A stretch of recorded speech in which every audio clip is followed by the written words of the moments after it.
At the age of 34, St. Peter Julian Aymart, as a Marist priest, that means Congregation of the Mary, he was assigned in the year 1845 in Lyon in a college as a spiritual director.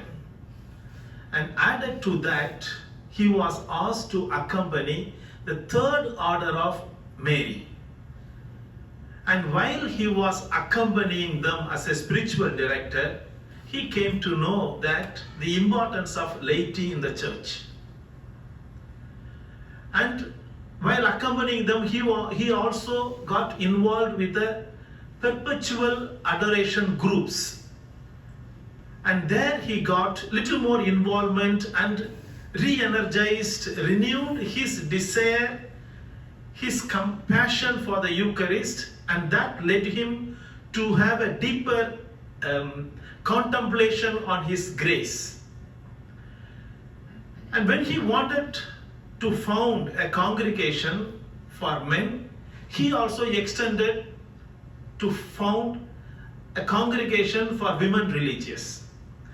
Then within a year, in 1856, he founded the Congregation of the Blessed Sacrament for Men. And in 1858, he founded the Congregation of the Servants of the Blessed Sacrament for Women Religious. Then in 1859, November, he founded an institute or aggregates of the Blessed Sacrament.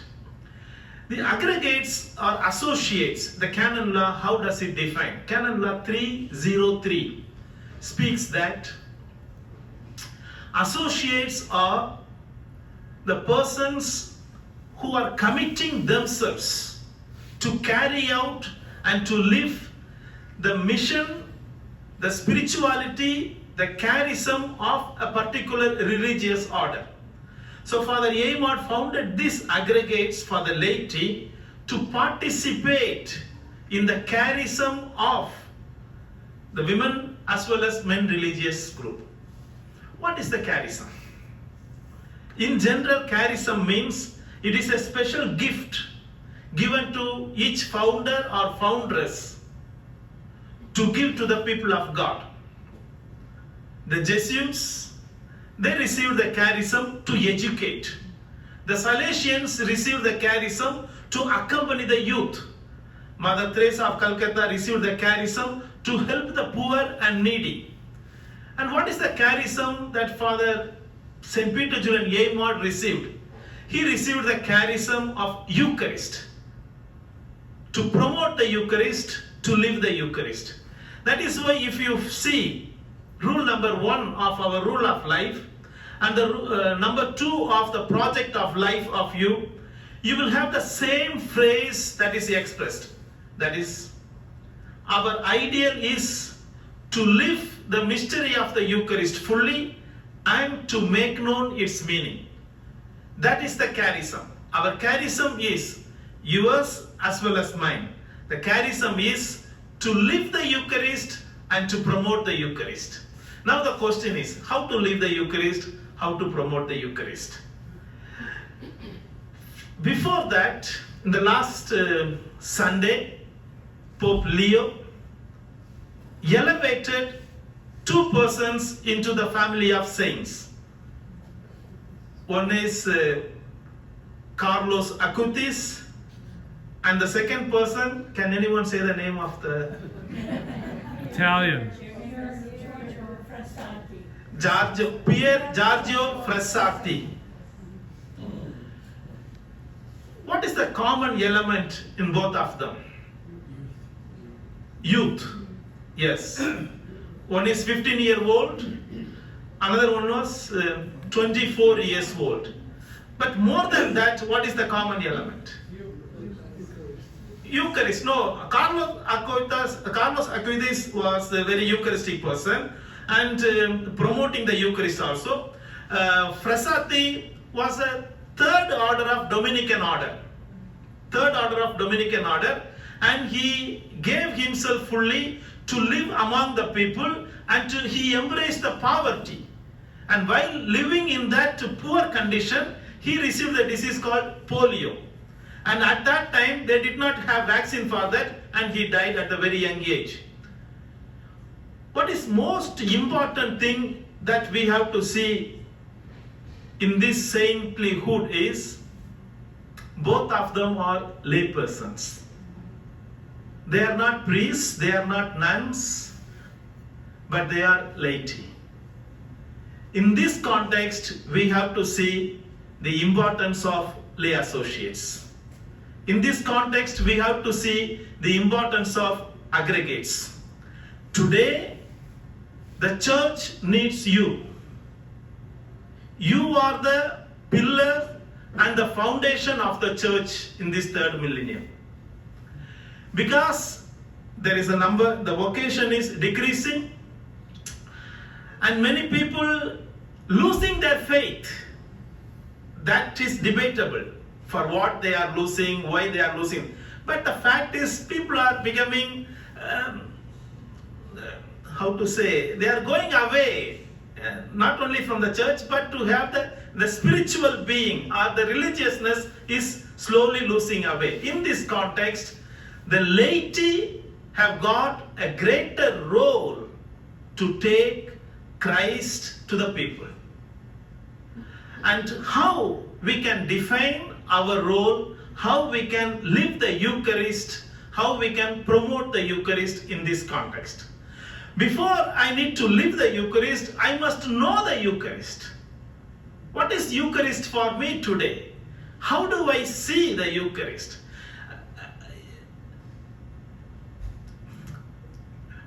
When I say how to live the Eucharist, Father J.T. Lane and Mona will know what will forward. To live the Eucharist means we need to analyze how do I see the Eucharist. Today at 4 o'clock we had Eucharistic celebration. I did not see at what time I finished the Eucharist. Maybe 45 minutes or 1 hour, maybe 1 hour. But that is not the only Eucharist. We have 2 other Eucharists. The first one is Eucharist before the Eucharist, and that the Eucharist that we had at 4 o'clock, and then Eucharist after the Eucharist. The Eucharist before the Eucharist is the preparation. It's a physical preparation. It may be a spiritual preparation. It may be an intellectual preparation. You get up and prepare yourself to come for the Eucharist. That is very much needed. The way I dress shows how much importance I give to the other person. If you meet your friend, you won't worry about the kind of dress you wear. But tomorrow you have got an appointment with the governor. Surely you will worry about your dress. That means it shows how much respect, how much importance I have for the other person. So even the physical preparation is very much needed for the Eucharist. The spiritual preparation, sometimes the things that I have done in the past is hurting me. It is not allowing me to participate in the Eucharist. I am fully thinking about the wrongdoings that I have done. So just before the Eucharist, I go, I'm sorry, I should not have said that word. I'm sorry, I should not have spoken about you in that group. That is called a spiritual preparation. We need that preparation. Intellectual preparation. You read a book on Eucharist. You listen to a talk on Eucharist. You see a video on Eucharist. Then all those things help you to celebrate the actual Eucharist. So the quality of the Eucharist that we celebrate at 4 o'clock is determined by the Eucharist before the Eucharist. Am I confusing? Or that's okay. And then when I come at 4 o'clock to celebrate the Eucharist, I know every word that I utter, what does it mean? I know the meaning of every gestures. And that helps me to celebrate actively, fully that Eucharistic celebration. And once I actively and fully celebrate or participate in that Eucharist, that helps me to live the Eucharist. Because I have understood what does it mean to come together. I have understood when I say peace be with you and also with you. I understood that meaning. And when I go out of that church, I begin to live that welcoming spirit. I begin to live the habit of asking for forgiveness and forgiving others. I begin to live that peace that I shared with other person in the Eucharist. Because when I share the peace to you, to him or her, it is not that individual person. That individual person represents the whole of humanity. That individual person represents the whole of church. So when I make peace, after that I have to open up and speak and relate with everybody.